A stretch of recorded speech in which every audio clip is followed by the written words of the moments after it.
It was a quiet Sunday evening, the kind where the weight of the past week settles heavy on your shoulders, and all the little illusions you tell yourself start to crumble. In just one careless sentence, the life I had built with the man I thought was my forever came undone. I never intended to hurt him.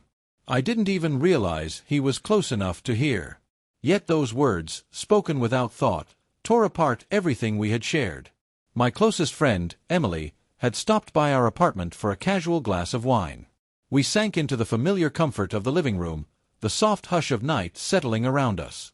My husband, Alex, was supposedly upstairs, busy with some project in the storage room, or so I assumed. Emily and I talked, though it was less of a conversation and more me unloading months of tension I'd kept bottled inside. The wine loosened my tongue, and all the frustration I had carried, the arguments, the long silences, the exhaustion that seeped into my very bones, spilled out like water bursting through a dam. "I don't know, Emily," I murmured, rubbing my temples. "Some days, I wish I hadn't married him." The instant the words left my lips, a cold dread gripped my stomach, as though I had spoken a forbidden truth. Emily's eyes widened, urgency in her voice. "You don't mean that." But part of me did. Part of me had been worn down by routine, where love became obligation, and obligation slowly turned into regret. And yet, another part of me still loved him, or at least, I believed I did. What I didn't know was that Alex stood frozen at the top of the staircase, hearing every single word. The next morning, the apartment felt off. Small details, subtle but unmistakable, threw me. The coffee maker hadn't been used. His keys weren't by the door. His boots, always lined up neatly, were missing. At first, I told myself he'd left early for work, but unease crept in fast. Alex never left without a goodbye kiss, not even after our worst fights. By noon, I called his phone. Nothing. I texted. No reply. Panic rising, I opened my laptop to email his office, only to find a single message waiting for me. The subject line read, "Farewell. I overheard you last night." It began like that. "I wasn't supposed to hear," he said. "I wasn't supposed to, but I did." The words weren't angry, they were honest. And that honesty broke me. "I gave everything I had to us. And all this time, you've been living with regret. Please don't look for me. The divorce papers are already filed." "I'm not angry.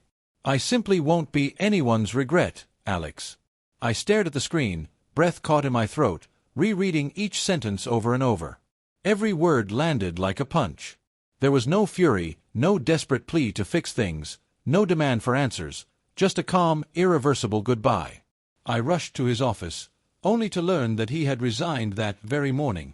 His desk was empty. By afternoon, his phone was disconnected. His social media accounts had vanished.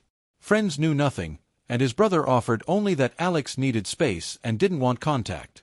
It was as if he had erased himself. A few days later, the divorce papers arrived, clean, official, and impersonal. His signature was already there. Everything had been set in motion without a single conversation.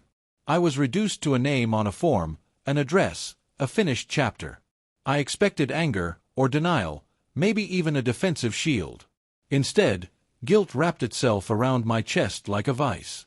Memories of our early years flooded back, Alex's eyes fixed on me like I was his entire world, his patience when I needed space, his steadiness when I fell apart. Then I remembered him at dinner just days before. Tired, distant, yet still trying.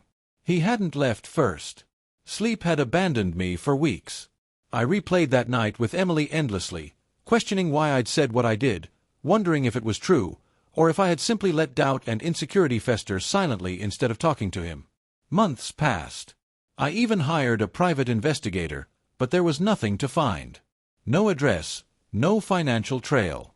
Alex had vanished completely. Over time, I understood why.